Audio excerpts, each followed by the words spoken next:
Hello, you're well done again.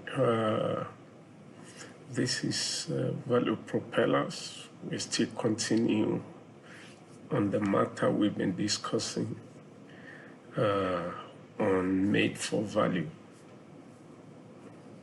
Now we've said a lot about the fact that the earth is made for value and it's made by someone. It's made by someone, so very important to take note.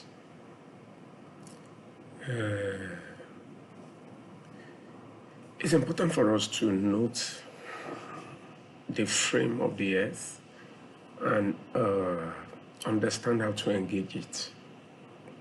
It is crucially important. For if we fail to understand the issues, not be able to engage correctly. I was with someone came to fix my key recently. Came to fix some keys for me recently. And I discovered that there was a way he needed to organize and align so that the part of the key on the outside aligns with the part on the inside that falls on the inside. It's against the part that is outside. There's a way it was working at a point. There's a way there's a bar that crosses, that links the two knobs that we drag or that we hold to open the door. So that small bar was not aligning very well. So it needed to shake it and adjust it and bring balance. You see, in the same way, the head needs to be adjusted. We need to adjust, especially we that are engaged in the earth. We need to adjust to the frame that will make the earth to respond to us and work for us. And that's why this kind of learning is very important for us. This kind of skill is needful. This kind of training is needful. Just as we have said earlier that it is very rare in our educational system to hear that the earth is a value-based habitat. We know the earth has been full of resources. We know the earth has been full of things of value.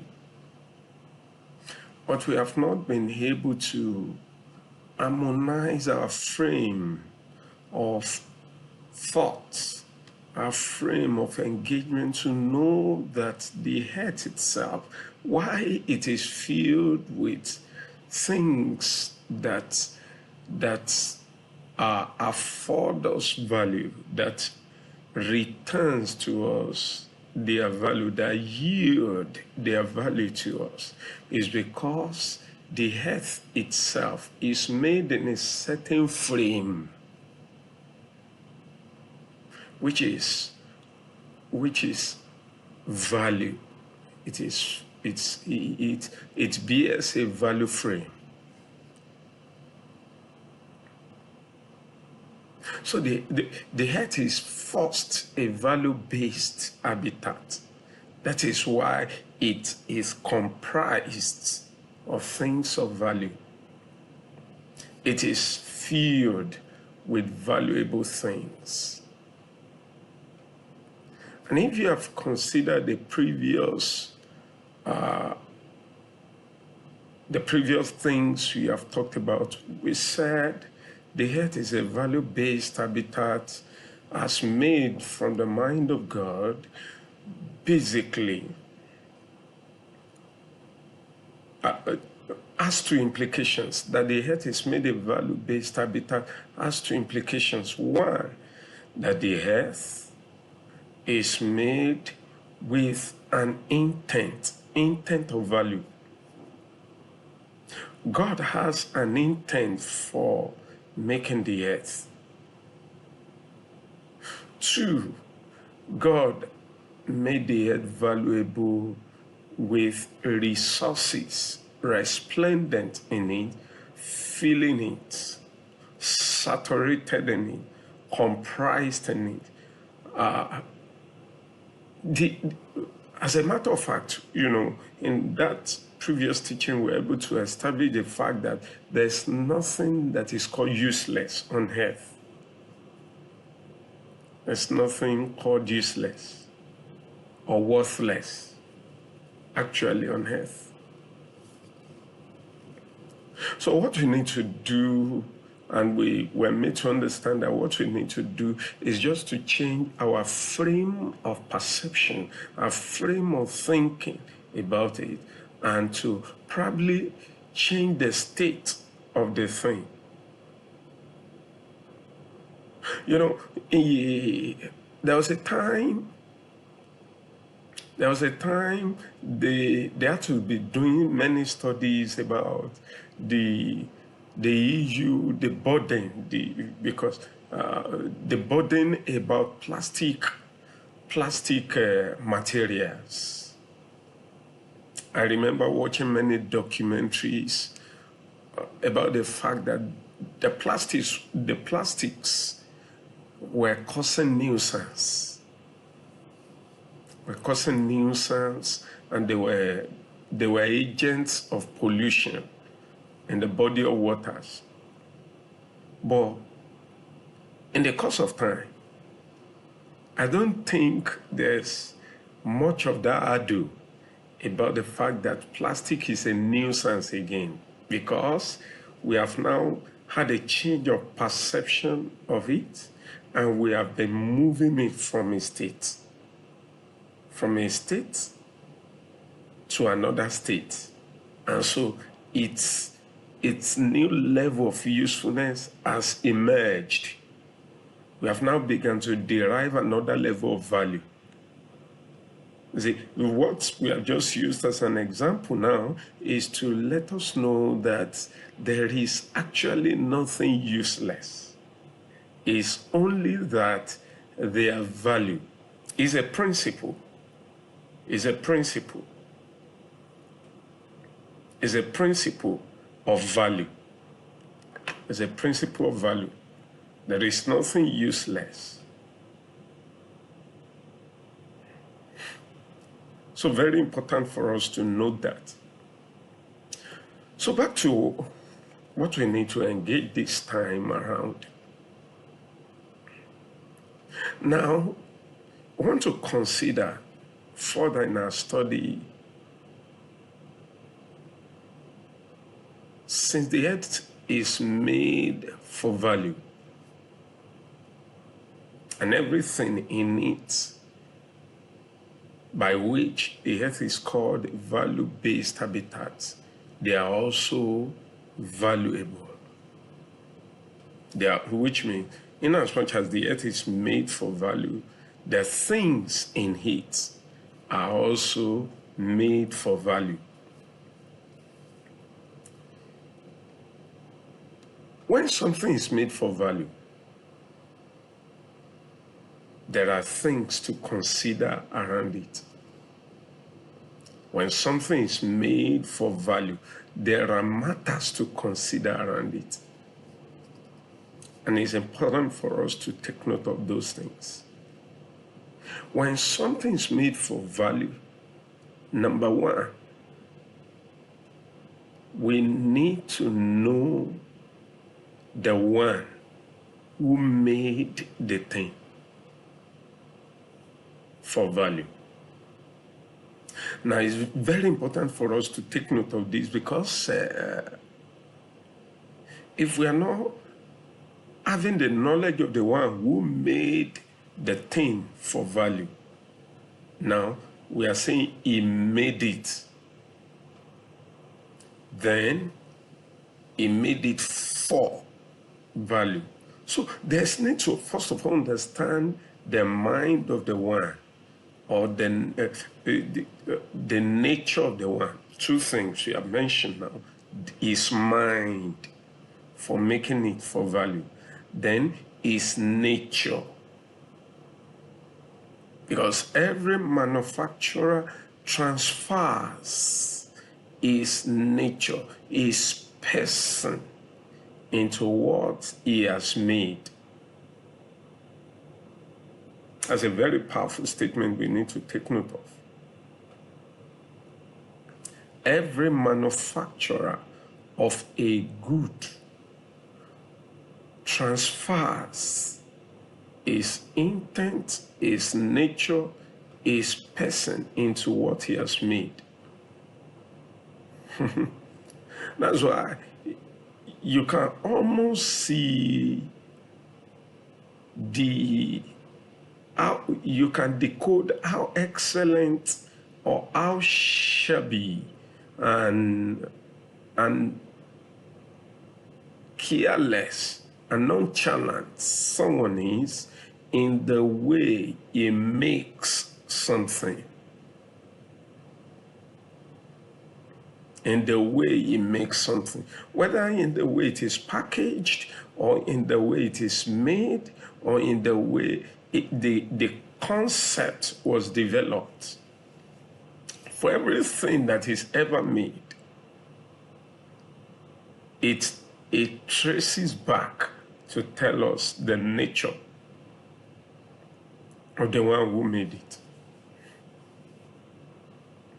So very important for us to take note of that point, that when there is the nature of the one who made it, we need to study the mind of the one who made it, his mind.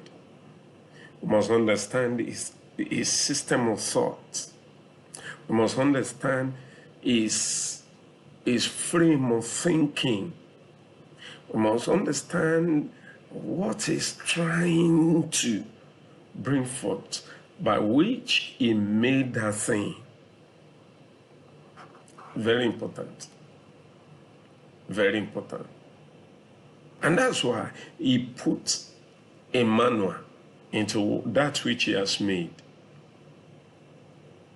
He put a manual in that which he has made, so that we can know his mind, his concept, his idea, and his intent for making the thing. That's his mind. Now, we also need to study his nature.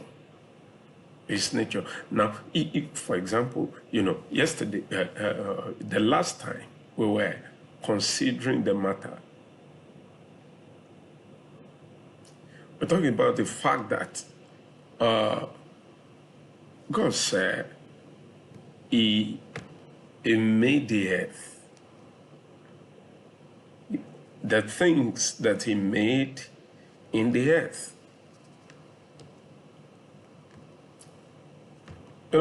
When we were discussing the matter of the things that God made on the earth, especially as regards the matter of the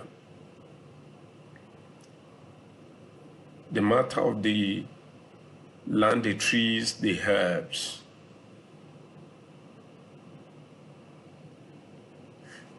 In that Genesis chapter 11, we were talking that time that when verse 11 was concluded, it was already said that it opened by saying, God said. Then it ended with the fact that it was so. When the statement was already made that it was so, it means the thing is already a reality. He has achieved it. And so one should now begin to wonder, why verse 12? Why verse 12?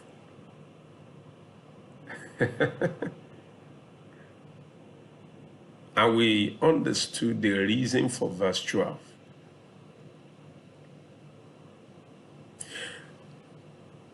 We began to understand that the earth brought forth, which means earth obeyed the one who made it. And that verse 12 ended with the fact that God saw that it was good.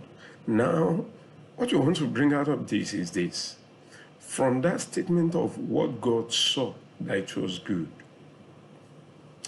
it gives us an idea of the nature of God.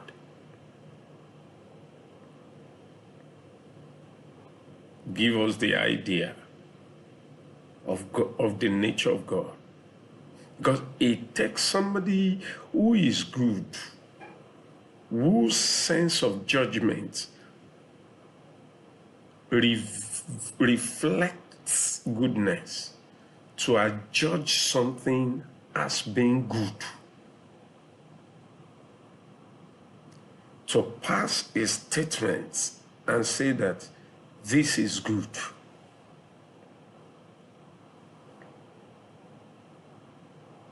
And so, you see, what men use today, and, or let me say it this way, why men cannot adjudge what God has made in the earth, whether as man they cannot find good in others. If you can't find good in others, then probably there's a challenge with you being good yourself. If you can't see good in how God has made you, then it means you don't understand the one who made you. That's what it means. Because for you to have a sight that sees good, probably that's the reason why there's much wickedness in our nation, in our communities, in our society. Because they don't bear the nature of the one who made things, who made them. And so they cannot, because they cannot see, they don't bear his nature, so they cannot see good in what he has made. Because if the maker of value says that what he has made is good, then it supposes that whatever we see out of whatever he has made should be good.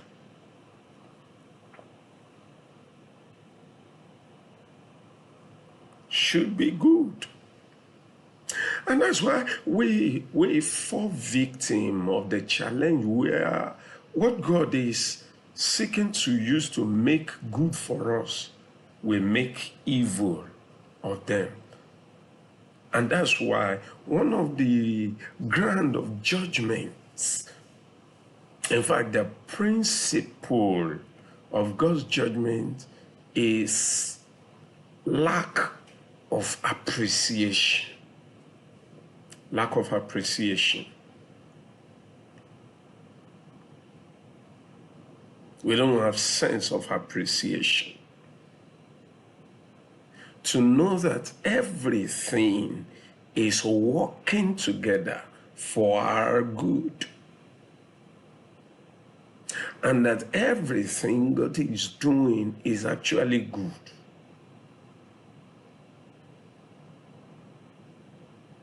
So it took God, who is good, to actually see and adjudge, which means if the thing had not been good, he would have trashed it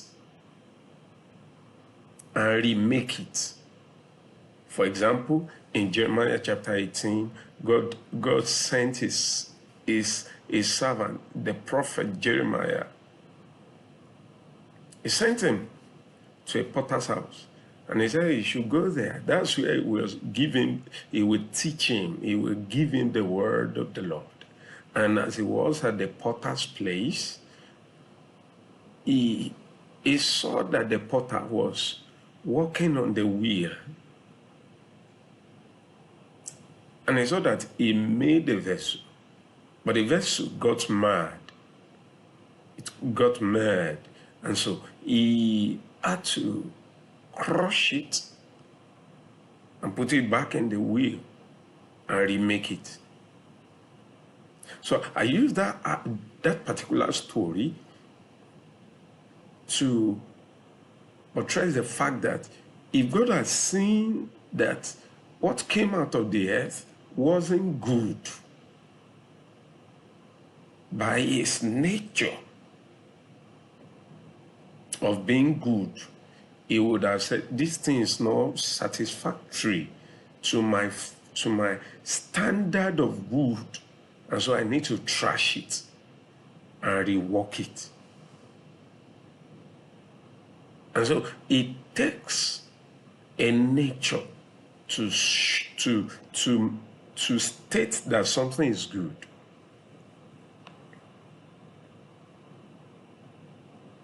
So we need understanding in that light. We said we need to understand the mind of the one who made the thing for value. And we need to take note and understand the nature of the one who made the thing for value.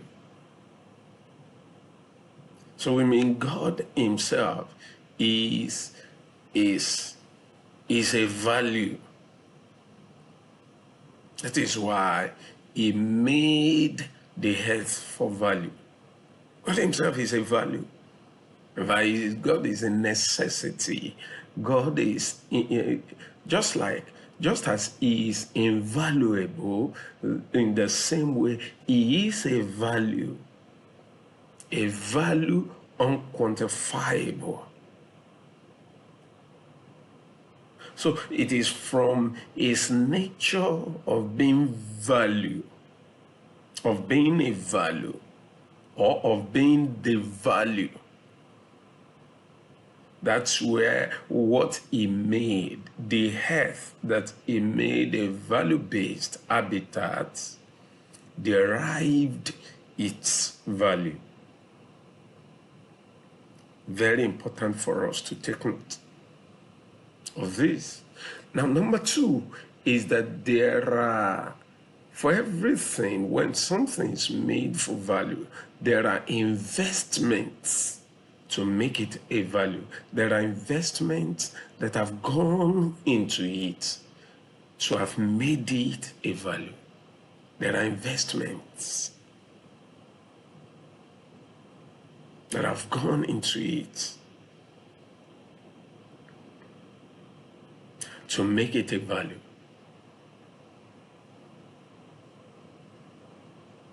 There's nothing of value, great value, that doesn't have things that have been stuffed into it, that we appeal to the one who needs it, to crave for it, to desire it, to want to own it, to want to have it. There are investments. There are resources in it. For example, crude oil. Why is crude oil extremely valuable? It is because there are many products that are derivable from it. Many products are derivable from it. That's why crude oil is extremely valuable. So there are things stuffed into that which we call crude oil that make it valuable.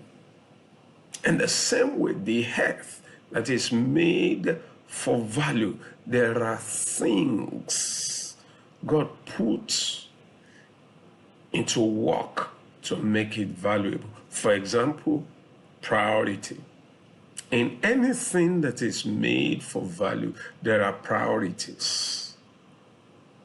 There are priorities, things that are left to ensure that that thing has or carries the value it has. There are many things that are prioritized to ensure that it carries, it bears the value it has. There are obligations. Number two, obligations that are put around that thing to bear the value embedded in it. There are, number three, there are preparations that has gone into that which is made valuable. For example, if you ever attended any seminar that you derive value from, and you are able to make a declaration that this seminar or this training program is very, very enriching and valuable, then there are a lot of preparations that went into it for it to afford you that value. To afford you that value.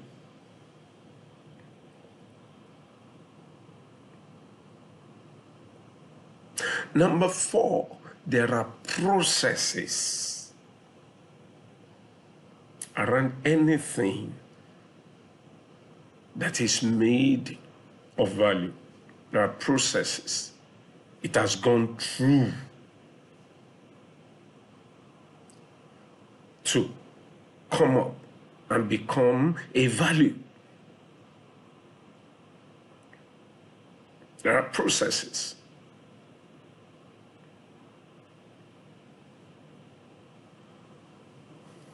So these are the issues around the investments on anything on value.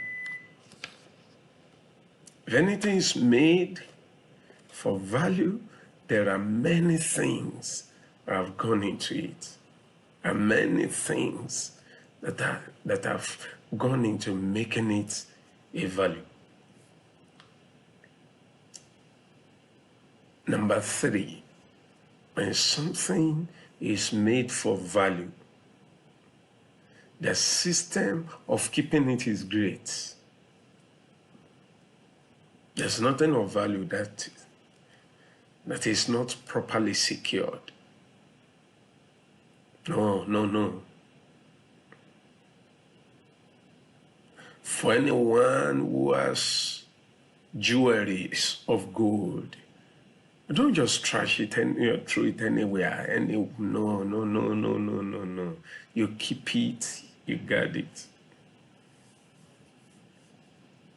You guard it. In fact, you put system around it. Put system around it that will lead to getting access to it. You put locks. You put it in a particular place. You raise the access point so that it's not just within reach, especially of children. those things we are mentioning, they imply, and if we would discuss their implications, there will be no time. There's a system of keeping it. There's a system of keeping it. There's security.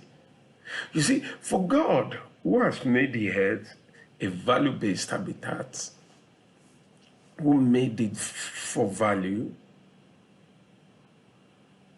and everything in it, he has put a system of keeping. For example, check yourself.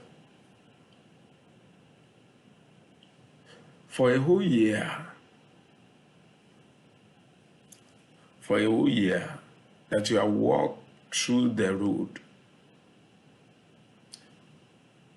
what is it that keeps your feet from just eating anything on the road? You can almost count, if you are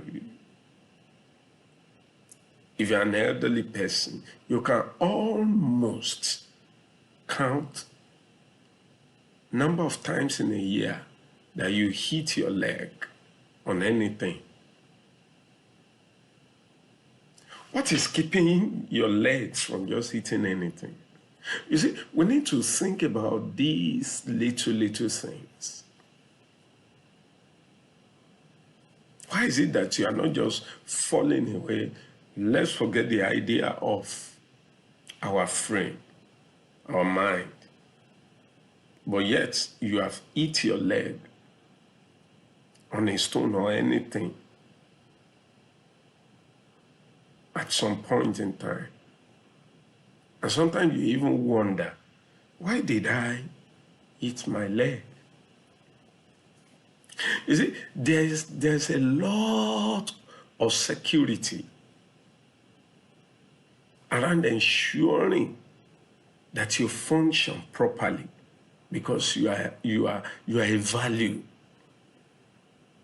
The lot of security.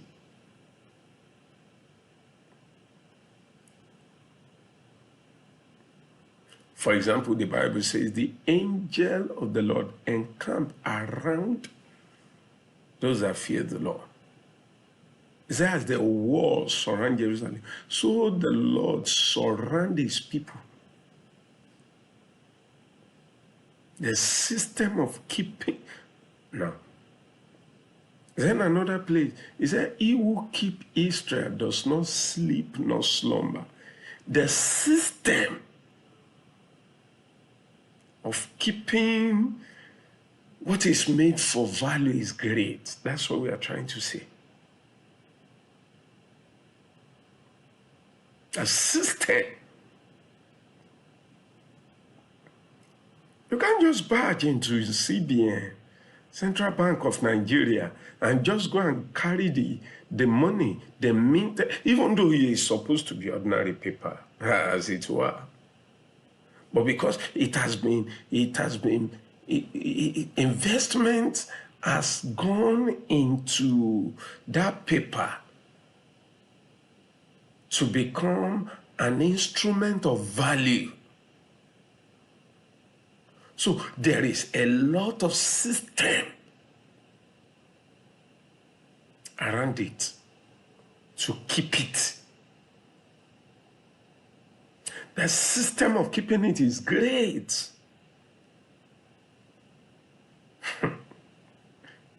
To enter into strong room, to pass through the security of men. The system of keeping CBN is great.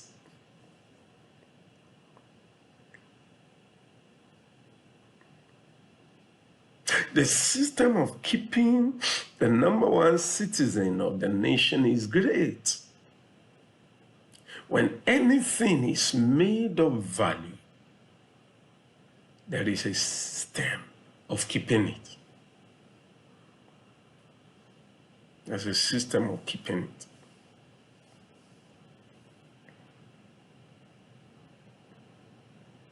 What's the implication of this matter? You see, it's very important for us to appreciate our lives and appreciate God for keeping me. Do I even respond in appreciation of God's safekeeping of my life in the way that shows that I appreciate the efforts He deploys to keep me? It's very important. You see, if you are not taking note of this, it means you don't have a thought that you are made for value. It's very important.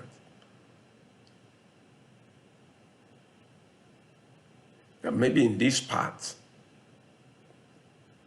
we should talk further. We should check one more. When something is made for value, and something is made for value, there is someone responsible for it. There's someone responsible for it.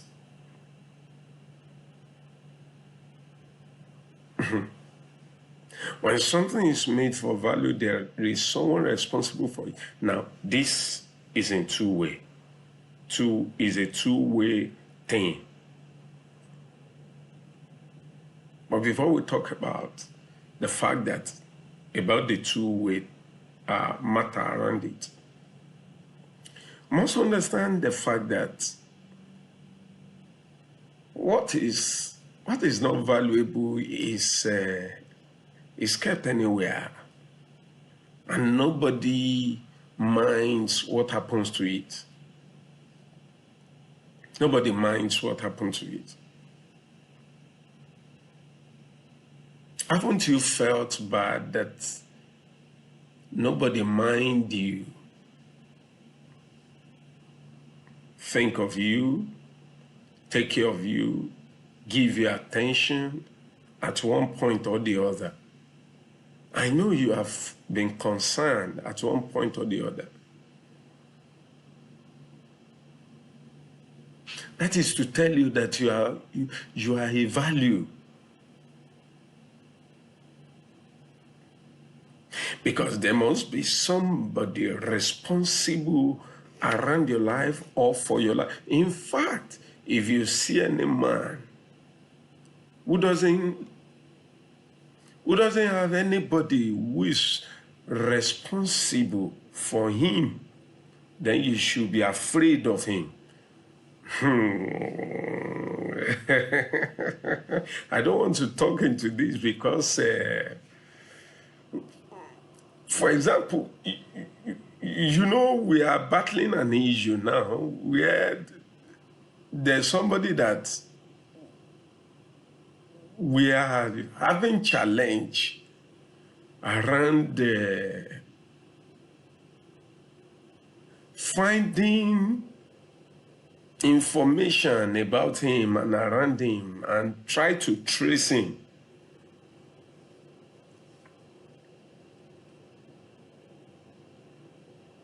Let's leave that one. Let's leave that matter.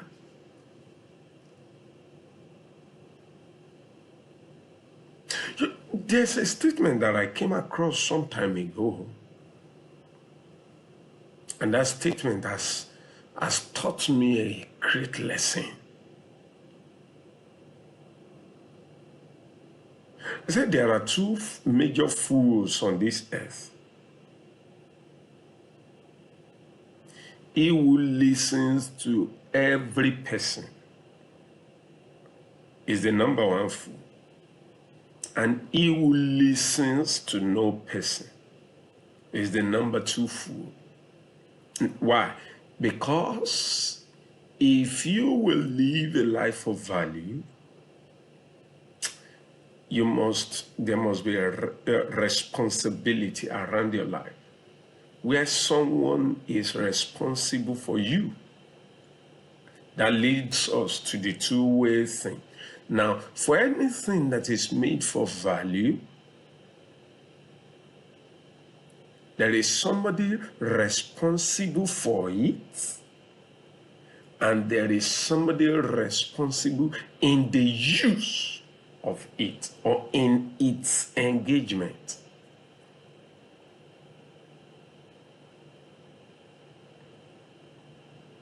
Take note of that, of those two matters. There is somebody responsible for it, and there is somebody responsible in the use of it.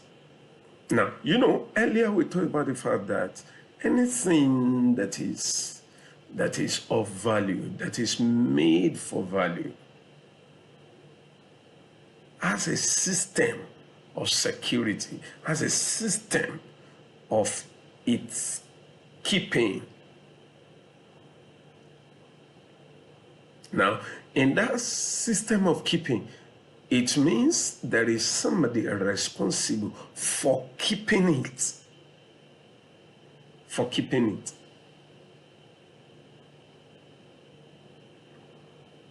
And so, if there's someone responsible for keeping it, then there must be somebody responsible in the use of that thing. So that on both sides, because it's a system that keeps the value of that thing, the one responsible in the use shows responsibility, while the fellow responsible in the keeping shows responsibility.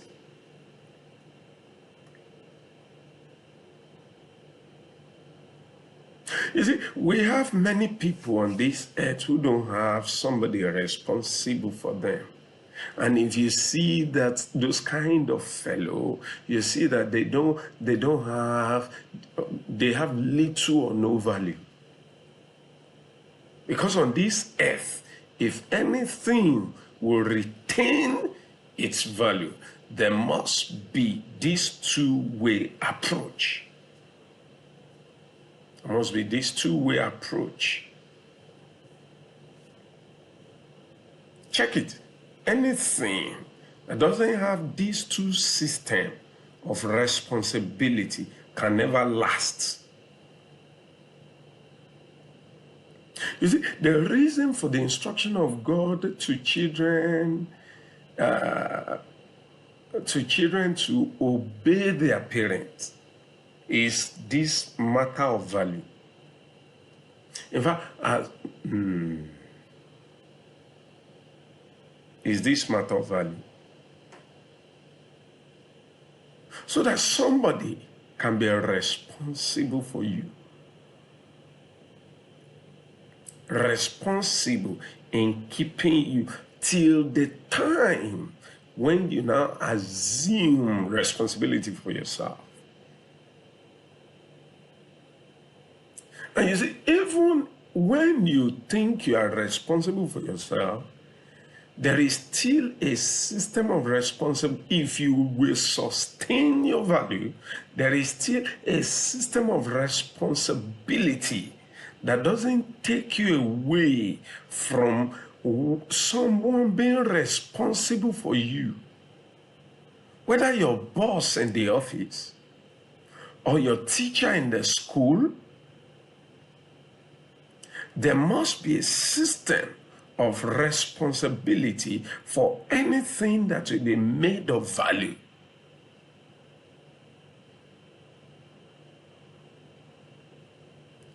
Why nothing is working in our nation is because of this failure of this two-way matter of responsibility. Nobody is responsible for anything, and nobody is responsible in the engagement of it. In the engagement of it.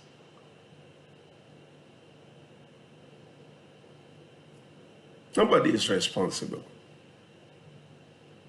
Nobody is responsible for anything that is made of value. There must be this two-way system of responsibility. And you see, in the aspect of man being made for value, the reason you see that where Cain became accursed and bastard before the Lord was at this matter of responsibility. Because when God accosted him and asked him about his brother Abel, the answer he gave to God was an answer of irresponsibility. And that was the beginning of irresponsibility. In fact, the spiritual pattern for that lack of responsibility started with his father first, Adam,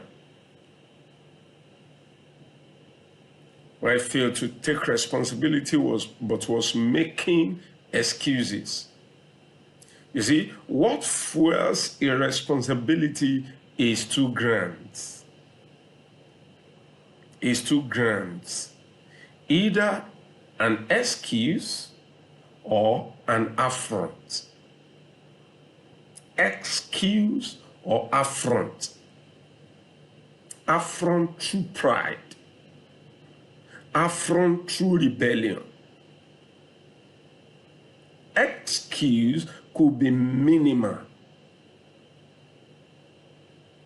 because it might show that probably you intended doing it, but something somehow, even though every excuse is still traced to distraction, it's still a system of failure.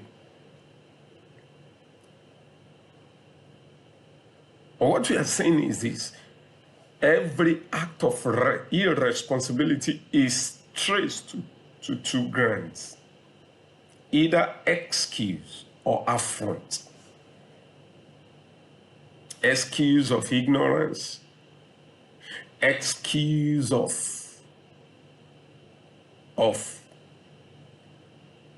insensitivity, excuse of whatever thing, of incapacity, and plus. But affront is the other side where a person proves that is trying to show or is proving that he is bigger than the one to whom he should be responsible. And that was the case of Cain. He said to God, "Am I my brother's keeper?"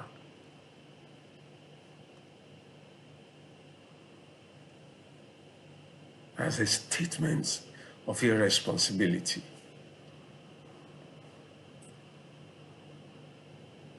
As a statement. So, and it's a ground by which his brother was not valuable. That was enough to tell God that this guy is not responsible. He's not responsible. And he didn't know. And he didn't know that his brother was made for value. In the same way, those who are destroying lives today, those who are destroying properties today, those who care less about what happens to others around them today, they are telling us, they are telling the earth, they are telling God that they don't have sense of responsibility. Let me conclude by asking you, which one is yours? Are you operating your irresponsibility? If you are irresponsible, are you operating your responsibility from which of the grounds? The ground of excuse or the ground of affront? Why are you not responsible to the society? Why are you not responsible to leaders? Why are you not responsible to people? To people you are leading? Why are you not responsible for them and to them? And if you are the follower, why are you not responsible to your leaders? Excuse because they are not leading you aright. You are saying the earth. What you are making a statement is that the earth is not valuable.